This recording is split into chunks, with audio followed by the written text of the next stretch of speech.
విశాఖ గాజువాక ఎన్నికల కౌంటింగ్ సందర్భంగా సమస్యాత్మక ప్రాంతాల్లో cordon search DCP Megha Satyababu నగరంలోని జోన్ 2 పరిధి బర్మా కెంపు 1 టౌన్ గాజువాకలోని బొజ్జన్నకొండ ప్రాంతాల్లో ఉదయం 6 నుంచి 9 వరకు తనిఖీలు. ఎన్నికల కౌంటింగ్ సందర్భంగా సమస్యాత్మక ప్రాంతాల్లో count and search DCP Megha Satyababu నగరంలోని జోన్ 2 పరిధి బర్మా క్యాంపు టౌన్ గాజువాకలోని బొజ్జన్నకొండ ప్రాంతాల్లో ఉదయం 6 నుండి 9 వరకు తనిఖీలు. సరైన పత్రాలు లేని 26 బైకులు సీజ్, 52 లిక్కర్ బాటిల్స్ స్వాధీనం. రౌడీ సీటర్స్ కదలికలపై నిఘా. మేఘా సత్యబాబు జూన్ 4న కౌంటింగ్ పూర్తయ్యే వరకు నగరంలోని సమస్యాత్మక ప్రాంతాల్లో తనిఖీలు జరుగుతాయి. కార్డన్ సెర్చ్ లో south ACP Trinath, south sub division సిఐలు, ఎస్ఐలు సిబ్బంది పాల్గొన్నారు. సిపి గారి ఉత్తర్వుల మేరకు అలాగే డీసీపీ 2 సారి ఉత్తర్వుల మేరకు సిటీలో చాలా చోట్ల కార్డన్ సెర్చ్ చేయడం జరుగుతుంది. అందులో భాగంగా గాజువాకలో జోగవానపాలెం బొజ్జన్నకొండ ఏరియాలో మా ఏసీపీ సౌత్ సార్ ఆధ్వర్యంలో 3 పోలీస్ స్టేషన్లు దువ్వాడ, గాజువాక, స్టీల్ ప్లాంట్ సిబ్బందితో కలిసి ఇక్కడ కార్డన్ సెర్చ్ తెల్లవారి 5 గంటల నుంచి 9 గంటల వరకు నిర్వహించడం జరిగింది. అందులో భాగంగా ఈరోజు 12 వెహికల్స్ని రికార్డు లేని వెహికల్స్ సీజ్ చేయడం జరిగింది. రిమైనింగ్ అన్ని ఇల్లు, సస్పెక్టెడ్ హౌస్, సస్పెక్టెడ్ పర్సన్స్ని చెక్ చేయడం జరిగింది. ఇది ఎలక్షన్ కౌంటింగ్ సందర్భంగా మరియు ఎట్లాంటి అల్లర్లు జరగకుండా క్రిమినల్స్ మీద వాచ్కి పర్పస్లో ఇది చేయడం జరుగుతుంది. Thank you. కౌంటింగ్ 4వ తారీఖున కౌంటింగ్ని దృష్టిలో పెట్టుకుని అదేవిధంగా law and order point of వ్యూలో జోన్ 2 పరిధిలో 3 ప్రాంతాల్లో ఈ యొక్క కార్డన్ అండ్ సెర్చ్ నిర్వహించడం జరుగుతుంది.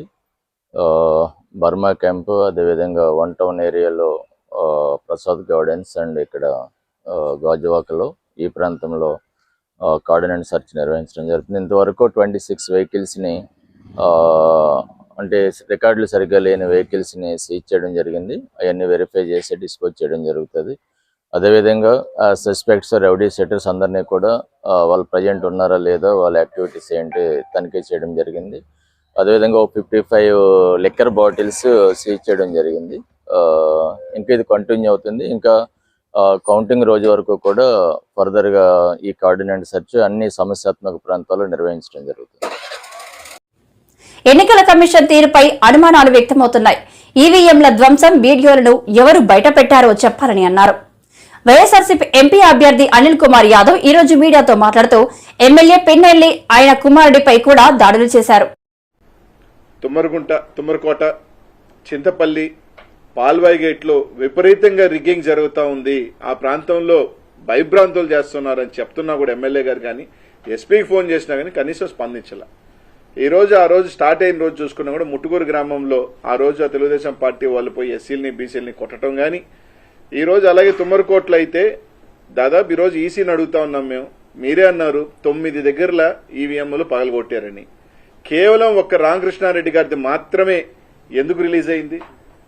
ఈరోజు ఎలా రిలీజ్ అయింది? మీరు రిలీజ్ చేశారా లేకపోతే ఎవరైనా రిలీజ్ చేశారా? కనీసం ఈ రోజున ఈసీ దాని మీద ఎందుకు చర్య చేపట్ల?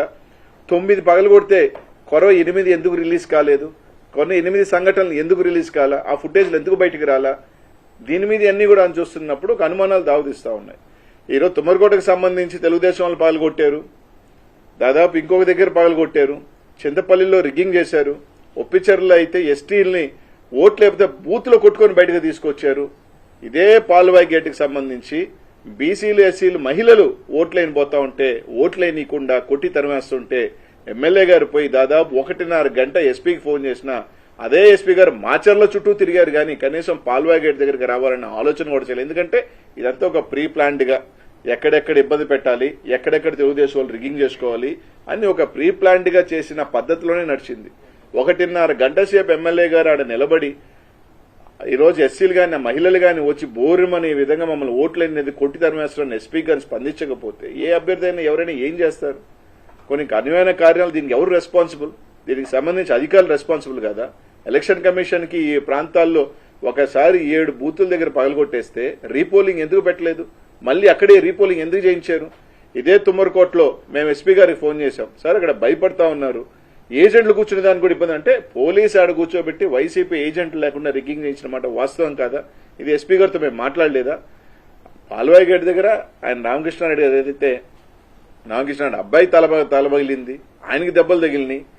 ఈరోజు అనేక రకాల అరాచకాలు తెలుగుదేశం పార్టీకి వక్తాసుగా ఈరోజు అడుగుతా ఉన్నాం. మీరు చెప్తా ఉన్నారు కానిస్టేబుల్ 2 గ్రామాలకు సంబంధించి డిఎస్పీలను పెట్టి కర్లకుంటలోను కేపీగూడెంలో ప్రతి ఓటర్ని ఇది నీ ఓటా అని మీరు చూసిన డిఎస్పీ గారు ఒప్పిచర్లో గాని, తుమ్మరకోటలో గాని, చింతపల్లిలో గాని, పాల్వాయిగోట్లో గాని ఎందుకు చూడలేదని అడుగుతా ఉన్నా. అక్కడికన్నా ఎక్కువ ఓట్లున్న ప్రాంతం కదా, ఇక్కడ ఎందుకు పెట్టలేదు మీరు డిఎస్పీలని? ఎందుకు సిఐల్ని పెట్టలేదు? ఎందుకు ఎస్ఐని కూడా సంబంధించి ఎందుకు పెట్టలేదు? కనీసం దాని ఫుటేజీలు రిలీజ్ చేయండి.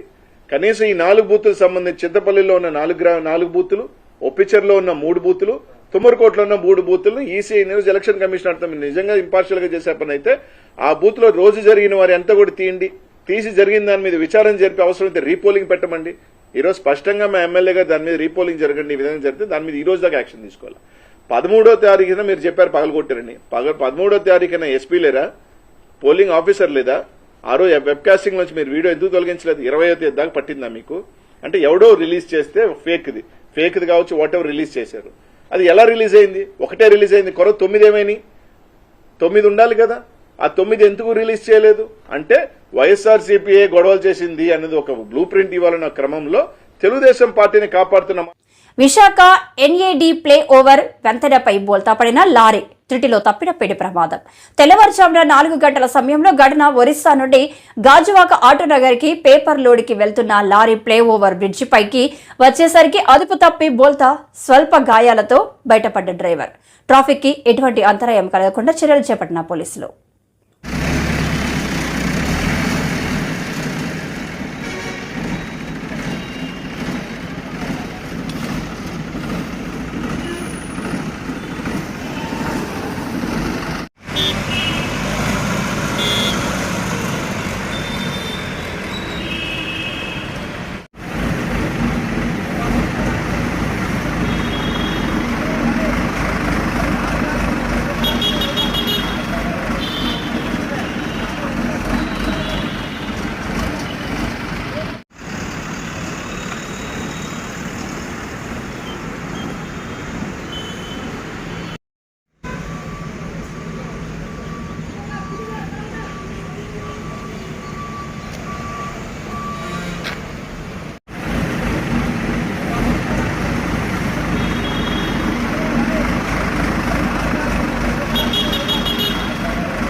విశాఖ గాజువాక పంతులు మేడ ప్రాంతంలో ఉన్న ప్రభుత్వ మద్యం దుకాణంలో షార్ట్ సర్క్యూట్ కారణంగా అగ్ని ప్రమాదం సంభవించింది. స్థానికులు గమనించి అగ్నిమాపక సిబ్బందికి సమాచారం ఇవ్వడంతో పెను ప్రమాదం తప్పింది.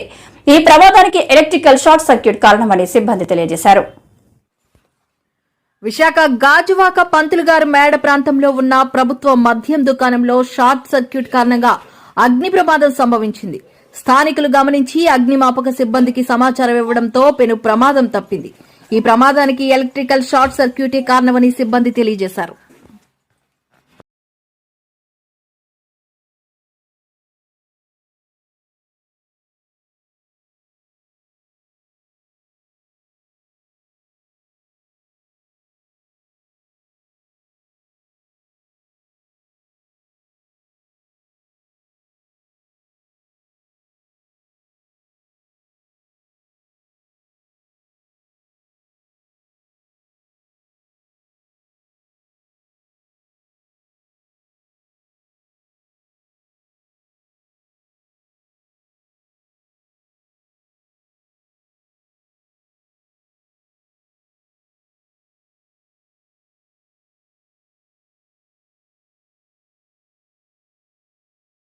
మాకు 8:20 టైంలో కాల్ వచ్చింది సార్. స్థానికులు కాల్ చేశారు. కాల్ చేసినప్పుడు ఇక్కడ మనకి పాత గాజువాక లతా హాస్పిటల్ దగ్గరలో గవర్నమెంట్ వైన్ షాప్ దగ్గర ఫైర్ అవుతుంది సార్, స్మోక్ అవుతుంది, రండి సార్ అని చెప్పన్నారు.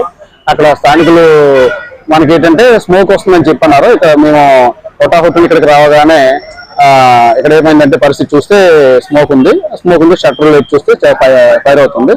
ఆ ఫైర్ అవుతున్న దాన్ని ఏం చేస్తుంటే మా దగ్గర ఉన్నటువంటి ఎక్విప్మెంట్ తో ఫైర్ ని మేము ప్రొటెక్ట్ చేయడం జరిగింది. మాక్సిమం చాలా వరకు ఆస్తి నష్టం అనేది చాలా వరకు మేము రెడ్యూస్ చేయడం జరిగింది.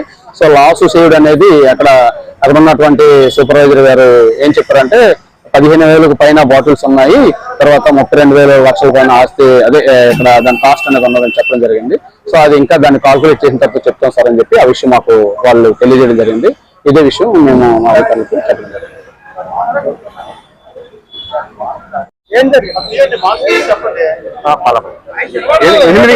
ఎనిమిది గంటలకు షాప్ తీసామండి. 8:15 కల్లా పొగ వచ్చేసరికి వెంటనే ఓనర్ గారికి అలర్ట్ చేశాను. ఆ సూపర్వైజర్ గారికి ఫోన్ చేశాను అన్నమాట. 8:30కి ఫైర్ సర్వీస్ వాళ్ళు వచ్చారు, ఆఫ్ చేశారు మనసులో. మళ్ళీ పైన టైర్ షాప్. ఓకే. సాధారణ ఎన్నికలు 2024 ఓట్ల లెక్కింపు సందర్భంగా ఎన్నికల కమిషన్ సూచించిన నియమ నిబంధనలపై రిటర్నింగ్, అసిస్టెంట్ రిటర్నింగ్ అధికారులు పూర్తి అవగాహన కలిగి ఉండాలి.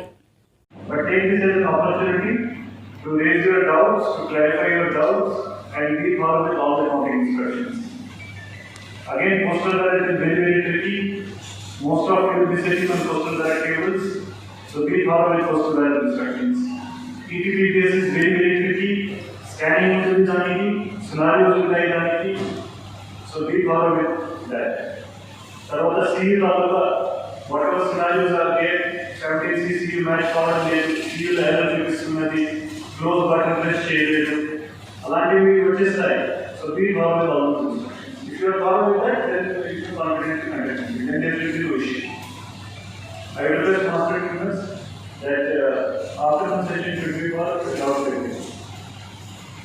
మనకి electronical transmitted postal ballot system ఇది కంప్యూటర్ ద్వారా జనరేట్ చేసిన బ్యాలెట్స్ పంపించడం ఆల్రెడీ జరిగింది. వాళ్ళు అక్కడ నుండి ఆ కాపీస్ని మామూలు పోస్టల్ బ్యాలెట్ని ఎవరైతే మీరు ఎంప్లాయీస్ వాడారో అలా వాళ్ళు ఆ ప్రింటెడ్ కాపీని వాళ్ళు ఓటు వేసి తిరిగి మళ్ళీ కవర్లో పెట్టి పంపించడం జరిగింది. అంటే ట్రాన్స్మిట్ చేయడం కంప్యూటర్ ద్వారా, తిరిగి రావడం ఫిజికల్గా వచ్చింది.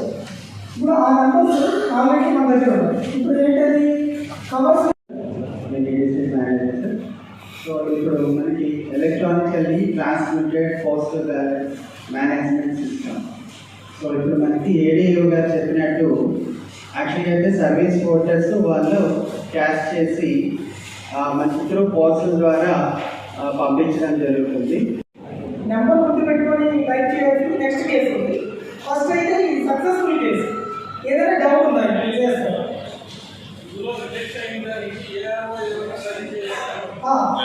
అది వస్తుంది.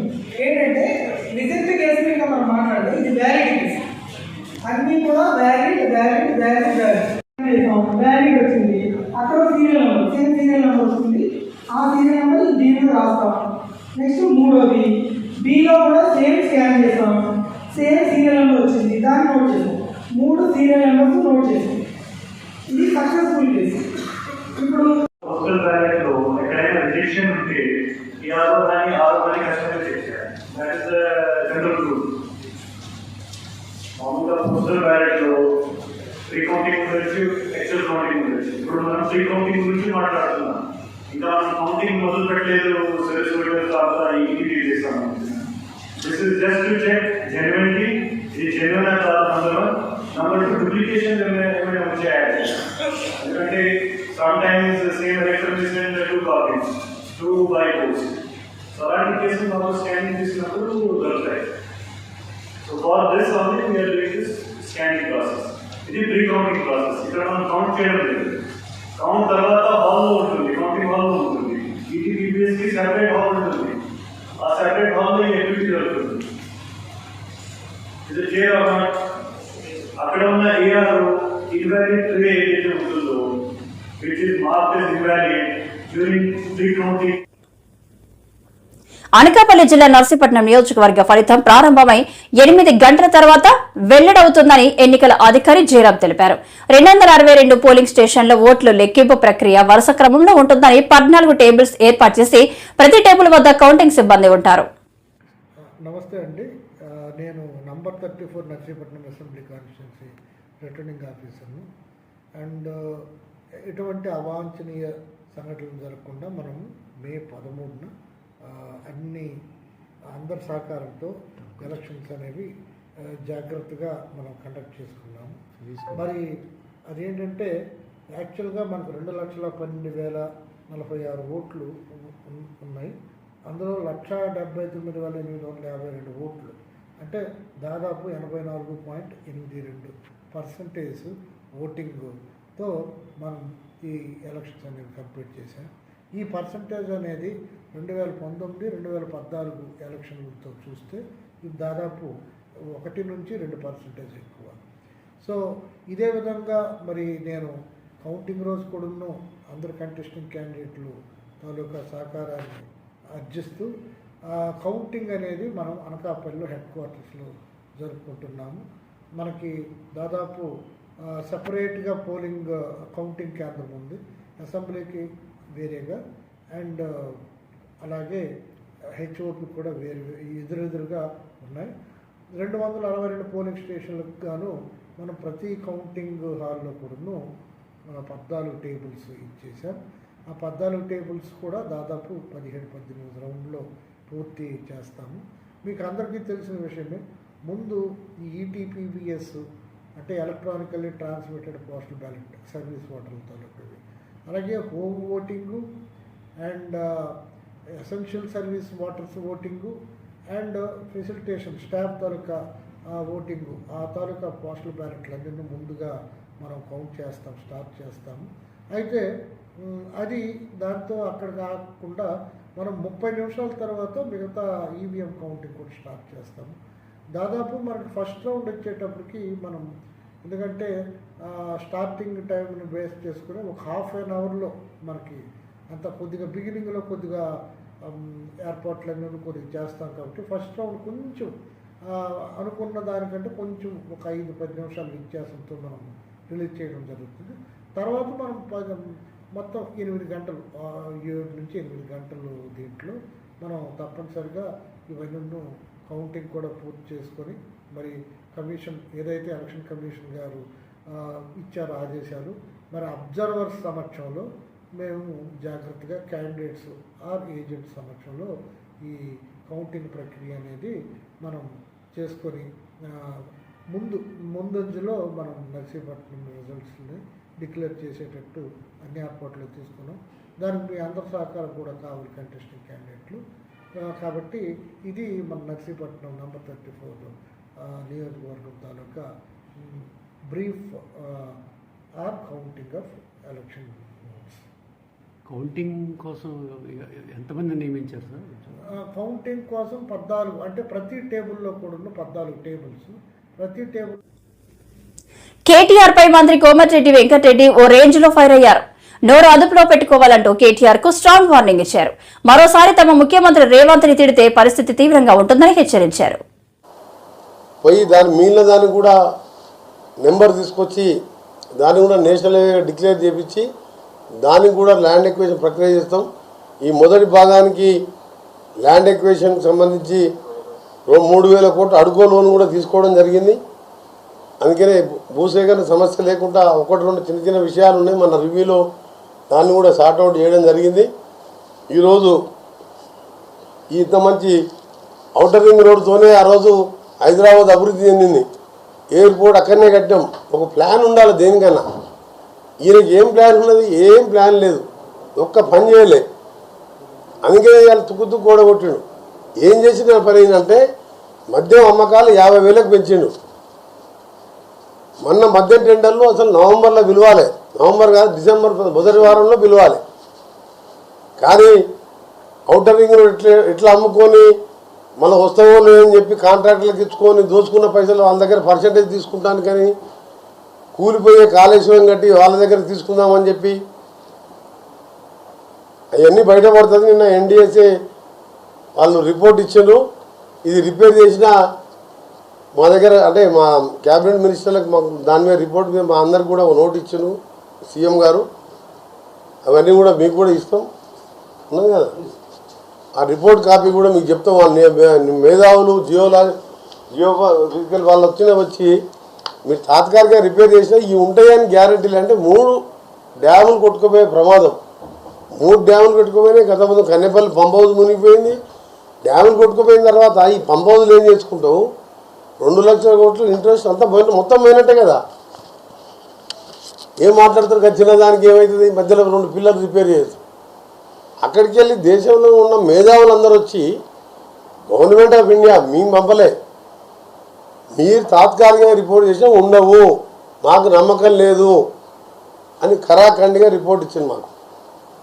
మేము చర్చించుకున్న మినిస్టర్లు అందరం మొత్తం నాష్టాన్ని పట్టించి ఇవాళ గ్రాడ్యుయేట్ ఎన్నికల గురించి ఆయన రోడ్ల మీద పోయి తీర్మార్ మల్లన్న మీద కేసులు ఉన్నాయి. ఎందుకు పెట్టిన కేసులు? మీరు నువ్వు దోసుకున్నదంతా ఎక్కడెక్కడ దోసుకున్నావో ఆయన బయట పెడితే ఆయనని కేసుల పాలు చేసి జైలు వేసినావు. మందకృష్ణ మాదిగా మాట్లాడితే ఆయన తీసుకువెళ్ళి లోపల వేసినావు. సరే మందకృష్ణ మాది ఏ పార్టీలో ఉన్నాడో మాకు సంబంధం లేదు. ఆయనని జైలు వేసినావు, ధర్నా చౌక్ ఎత్తేసినావు. మేము ఎప్పుడన్నా పిలిపిస్తే మా ఇళ్ళని హౌస్ అరెస్ట్ చేసిన బొమ్మలని కానీ పిసిసి ప్రెసిడెంట్ కానీ మాలాంటి ముఖ్య నాయకులు బయటికి వెళ్ళనియలే. అరే నీకు చేతనైతే ధర్నా చౌక్ ఓపెన్ చేసినావు, పర్మిషన్లు ఇస్తున్నావు, ఏ ఇష్యూ టెట్ కంటే 2,00,000 రూపాయలు 2,000 రూపాయలు ఫీజు పెడుతున్నావు అని చెప్పి ఆయన బాధ